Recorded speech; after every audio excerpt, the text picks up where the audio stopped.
In this video, I want to discuss the issues of ethic, vocation, and calling as described by Max Weber. The problem we want to address is why capitalism in Europe developed particularly in Protestant areas, and if we consider Germany, it developed more in the Protestant areas in the north than in the south.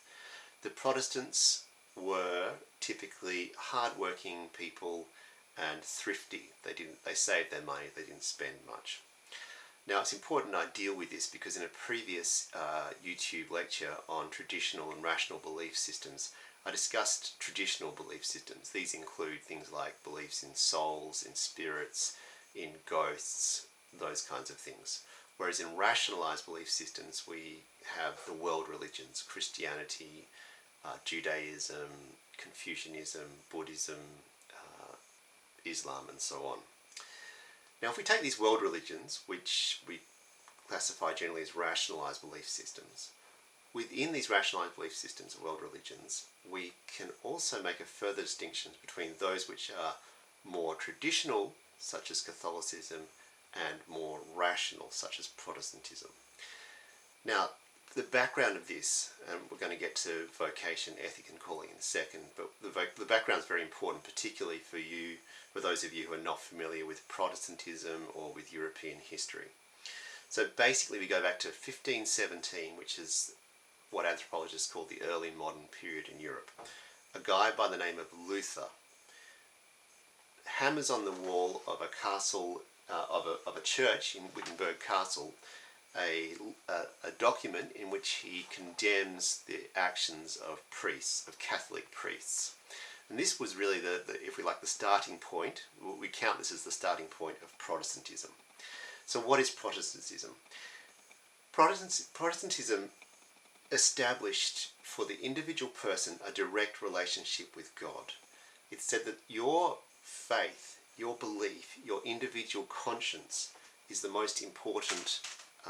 Is most important. So it's your individual understanding of God and your individual relationship that's important. And this can be facilitated by translating the Bible into German if you're German, or French if you're French, etc. So translating it into what's called the vernacular, the local language.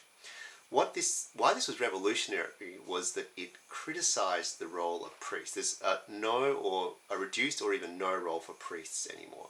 So Luther and his followers were very hostile to priests. In fact, they said, we don't need priests. We all belong to a priesthood of believers. If you truly believe, you're part of a priesthood with me, Luther said.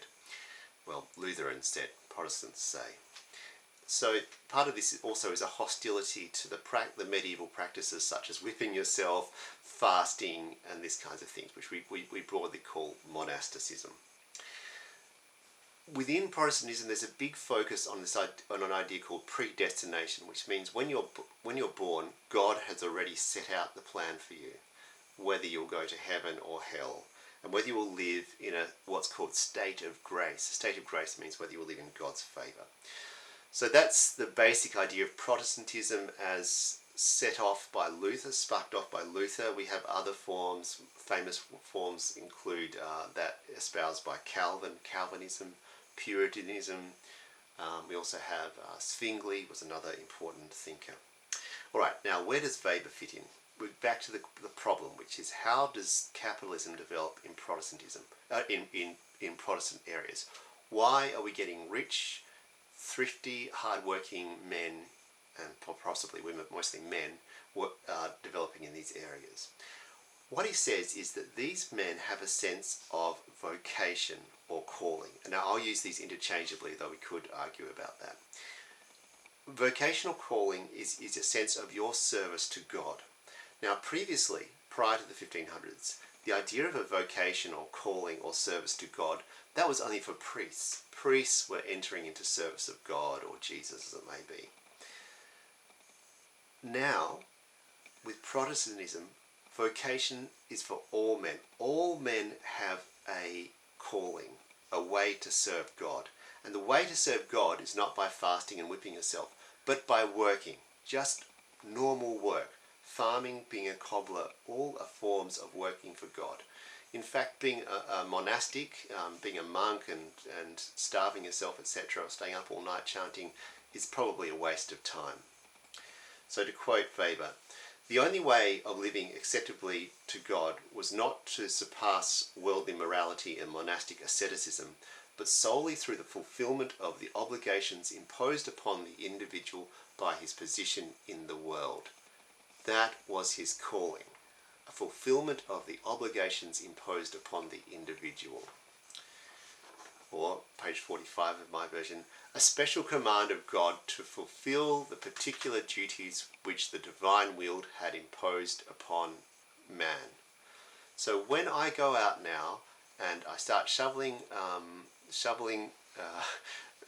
in my farm, I'm doing what God wants me to do. So this is a vocational calling. Now, what this means is a new kind of ethic. Now, ethic here has a broader sense than if you use it, for example, in philosophy. Ethic here refers to your whole outlook on how to live your life, the right way to live your life. Obviously now, the Protestant ethic, we're now familiar with the term Protestant work ethic, but Weber calls it the Protestant ethic, differs from the Catholic ethic. Now it's one of working hard, and what Weber points out is that with Catholic workers in this period, it was very hard to convince them to do extra work. Once they'd done enough to fill their belly and have some wine and a good time, then they would stop working. But the Protestant workers, these thrifty savers who believed in work as a way to God, they didn't really work for a living, but in other words, their living was work. Their way of living was work. Instead of working for a living, their way of living was work. For these people, they could work harder and longer because they thought they were serving God by doing that. And that's how the Protestant ethic differs from other ethics. So now, this is it gets a bit difficult here. If you're a Protestant, you believe that God has set a path for you in life. What you might not be sure of is whether you live in a state of grace, whether God has in fact chosen you for that. And this could cause you a lot of pain and angst. But the best thing to do, if you're worried, is work. Just work hard. Work hard and save. That's the Protestant way. Don't worry too much about state of grace. There's not much you can do about that. God's already chosen for you because of predestination. So Protestants worked as a way of serving God. That was that's their ethic, their outlook on the good way to live your life. You work to serve God. And they ended up getting rich. When they're rich, they don't go out and spend it. In fact, they save it. So in other words, Protestantism, as Weber understands it, creates an ethic that assists in the development of capitalism. Now, Weber doesn't like Protestantism. He thinks of it as an iron cage. It separates us out from being parts of families and communities and treats us as individuals in a cold, harsh world where there is a God, but he's transcendent. He's a long way away from us. Whereas in Catholicism, it's kind of immanent God. God's everywhere around us. The Protestant God is hard to know, inscrutable, and distant.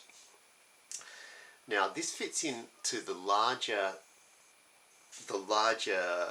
Weberian program, if you like, because what we're getting here is what Weber calls elsewhere strata. He doesn't use the word class, but we could say class instead. The idea is that different strata in society have different ethics, different senses of what a right or wrong kind of life is. And it's important to note here that he doesn't think of these ethics as self-serving. People like Marx and Nietzsche think about ethics as self-serving, but Weber actually has a much more subtle, in my mind, theory that is not self-serving. And while we're talking about Marx here, I think it's an important point to distinguish them. Now, for Marx, Protestantism served capitalism. Now, Weber and Marx agree on this. But the way it does this is it gives a sense of an individual which provides, which demolishes, if you like, the link that people had with their families and communities. These were individual people that could be hired out as labourers. So what happens is you have capitalism first, and then you have an ideology which justifies it. An ideology which justifies the development of capitalism.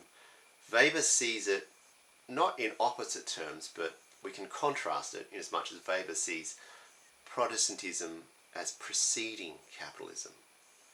It was these beliefs that Luther and people who followed him had. These beliefs which explain the rise of capitalism. They didn't set out to get rich. They set out to work hard and ended up getting rich. They created capitalism almost inadvertently. Now, on a larger scale, what this points to is the distinction between Marx and Weber. A Marxist approach focuses on matter. Who owns property? Who owns the farm? Who owns the factory? The person who owns the farm and factory controls the labour. That person also has power and, in a crude Marxist way, invents beliefs to justify that power. So when Marx, for example, talks about religion as an opium for the masses, what he's saying, the implied argument here is that the people who have power, that is the people who control property, invent an ideology, a belief system to justify their control. But Weber sees it the other way around. He says, well, the ideas come first.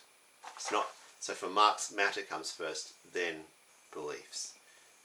The Weberian approach, we could contrast it. It's not exactly opposite. We can contrast it and say Weber has much more focus on ideas, and then what happens as a result of that is affects matter. So some people distinguish it as a materialist approach for Marxist and an idealist approach for Weber. Okay, that's the general ideas that I wanted to cover in terms of ideas of vocation, ethic, and calling. There are problems with Weber. There's plenty of grounds to criticise him on. For example, we have Catholicism. In Catholic areas, early forms of capitalism also developed. So if we look at Antwerp, some of the Mediterranean states, we already have forms of capitalism developing in strongly Catholic areas.